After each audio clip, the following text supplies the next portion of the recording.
Ya, untuk analisis menggunakan Smart PLS 3, jadi yang pertama kita lakukan adalah persiapan datanya terlebih dahulu. Nanti bisa dibuka ini ya, klien 1307, data dan hasil. Ini kita buka.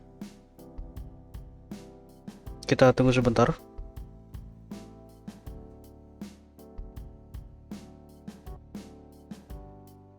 Ya, seperti ini. Jadi kita masuk ke data. Nah, jadi data ini kita harus rubah dulu formatnya ke dalam CSV. Nah, cara merubah formatnya seperti ini. Kita copy dulu ya seluruhnya. Seperti ini. Klik kanan. Copy, kita buat file baru. Ya, seperti ini. Kemudian klik file, save as.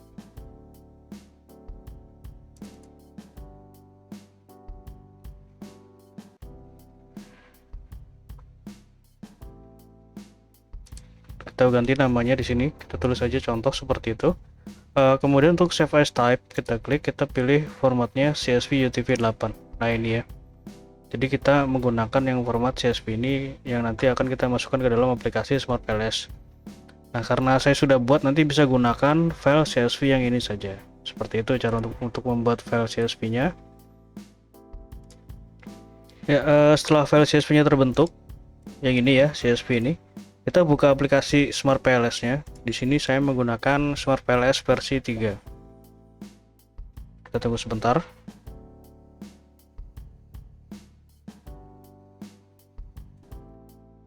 Ya, akan muncul tampilan seperti ini.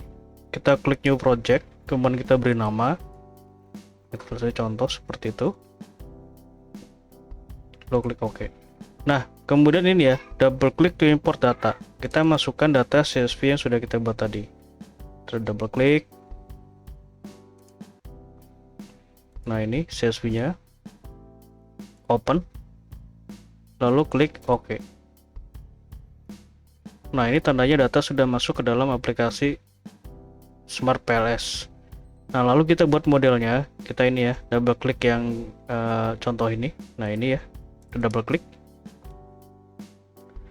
Nah, lalu kita masukkan indikator ke dalam lembar kerja sesuai dengan kelompok variabelnya. Caranya seperti ini. Jadi kita klik dulu X1.1, kemudian tekan shift, kita klik X1 10 ya. Jadi X1 sampai dengan X11, sorry, sampai X11 kita blok seperti ini, lalu kita tarik. Nah, seperti ini. Kita masukkan dulu ya, nanti kita beri nama.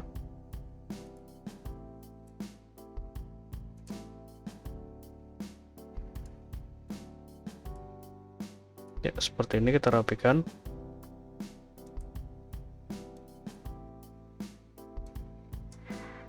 Oke. Setelah seperti ini, lalu kita beri nama.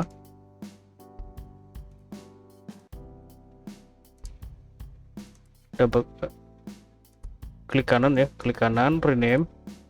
Nah, kita paste seperti ini.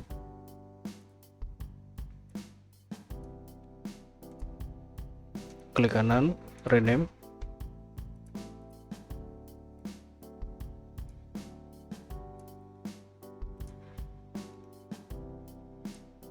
Ya, seperti ini. Lalu kita hubungkan variabelnya sesuai dengan hipotesis yang ada. X1 ke Y, kemudian X2 ke Y. Nah, setelah seperti ini kita save dulu ya. Nah, kita save, kemudian kita lakukan analisis.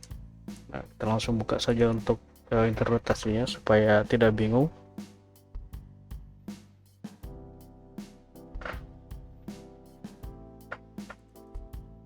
Nah, jadi yang pertama kita lakukan adalah pengujian outer model. Outer model ini ada beberapa tahapan.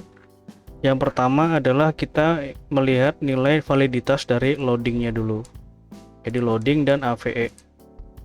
Jadi loading itu untuk validitas variabel konstruk. Konstruk itu yang ini ya. Kemudian AVE adalah validitas untuk variabel laten yang ini. Nah, caranya seperti ini. Klik calculate, kemudian PLS algorithm, lalu start calculation. Nah, kita lihat di sini di ini ya, outer loading. Kita klik. Nah, ini. Jadi untuk outer loading ini nilainya harus di atas 0,70 yang ditandai dengan warna hijau. Nah, ini seluruhnya sudah warna hijau, artinya sudah di atas 0,70, maka seluruh variabel konstruknya ini valid ya. Kemudian untuk AVE ini ya, ini AVE. AVE ini nilainya harus di atas 0,5. Nah, ini seluruhnya sudah di atas 0,5, maka dapat dikatakan valid untuk latennya. Dan kemudian untuk reliabilitas kita lihat dua nilai, yaitu nilai kerombak alpha dan composite reliability. Nah, ini ya. Nah, kerombak alpha dan composite nilainya harus di atas 0,7. Nah, ini seluruhnya sudah di atas 0,7, maka sampai tahapan ini seluruh variabelnya itu dapat dikatakan valid dan reliable. Kemudian kita lakukan pengujian untuk discriminant validity. Di sini kita menggunakan metode cross loading. Nah, untuk discriminant validity kita lihat di sini, discriminant validity. Kita pilih cross loading ini ya. Nah, ini. Jadi untuk cross loading ini seperti ini ya. Ini kan belum dirapikan, jadi kita lihat yang di sini saja yang sudah dirapikan. Nah, kita lihat di sini. Jadi nilai variabel konstruk jika dikorelasikan dengan variabel latennya sendiri, ini ya, yang di blok ini, yang di bold, artinya dia berkorelasi dengan variabelnya sendiri, itu harus lebih besar dibandingkan dengan variabel lainnya, seperti itu. Nah, di sini kita bisa lihat untuk X1 ke X1 ya. X1 ke X1 nilainya 0,821. X1 ke X2 nilainya 0,768. Artinya dia masih lebih besar ke variabelnya dia sendiri. X1 ke Y nilainya 0,796. Nah, ini masih lebih besar ke variabelnya dia sendiri. Begitupun juga untuk X2 dan seterusnya. Seperti itu untuk cara membacanya ya. Nah, selanjutnya kita masuk ke inner model. Inner model ini kita menggunakan nilai dari VIF. Nah, untuk VIF kita peroleh nilainya dari sini ya. Nah, ini collinearity statistic VIF. Kita yang gunakan itu adalah inner VIF. Nah, ini. Jadi nilai VIF itu harus di bawah 5. Nah, ini masih di bawah 5, artinya di sini untuk model penelitian ini ya tidak terjadi gejala multi-collinearitas. Selanjutnya adalah coefficient of determination atau R-square. Nah, R-square ini menunjukkan besaran pengaruh variabel independen terhadap dependen secara bersama-sama. Nah, kita peroleh nilainya dari sini untuk R-square. Ini R-square. Nah, ini 0,856. Nah, maksudnya di sini adalah ini ya. Jadi pengaruh variabel X1 dan X2 itu memiliki pengaruh sebesar 0,856%, sedangkan sisanya dipengaruhi oleh variabel lain di luar dari model penelitian, seperti itu. Dan selanjutnya adalah predictive relevance Q kuadrat, nanti kita lakukan. Kita ke sini dulu ya, F kuadrat atau F square. Jadi F square ini menunjukkan pengaruh variabel independen terhadap dependen tapi secara individu, yaitu X1 terhadap Y. Nah, besar pengaruhnya adalah 0,309. Nah, 0,309 ini berada dalam kategori sedang ya, karena itu lebih besar dari 0,15. Ini ada kriterianya di sini.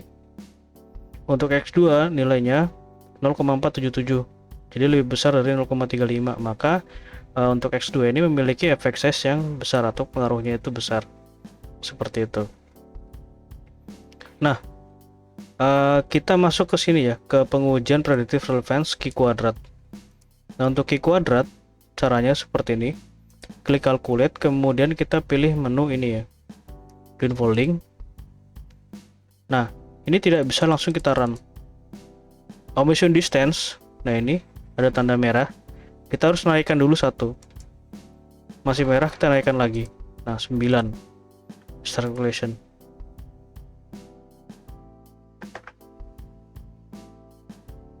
Nah, seperti ini. Jadi ini adalah nilai dari Q kuadratnya. Jadi yang ini ya, yang ada Q kuadratnya itu hanya yang variabel dependen saja. Jadi untuk independen ini tidak ada nilai dari Q kuadratnya. Nilainya adalah 0,583. Nah, 0,583 ini berada dalam relevansi prediktif yang besar, artinya jika penelitian ini diulang maka model tersebut itu memiliki nilai prediksi yang besar. Jadi kemungkinan itu nilai R-nya akan mendekati ini, seperti itu. Nah, yang terakhir adalah uji hipotesis penelitian. Nah, untuk uji hipotesis Caranya seperti ini. Klik calculate. Oke, kesini dulu ya. Kembalikan ke modelnya. Nah, seperti ini. Klik calculate, kemudian kita pilih menu bootstrapping, lalu start calculation.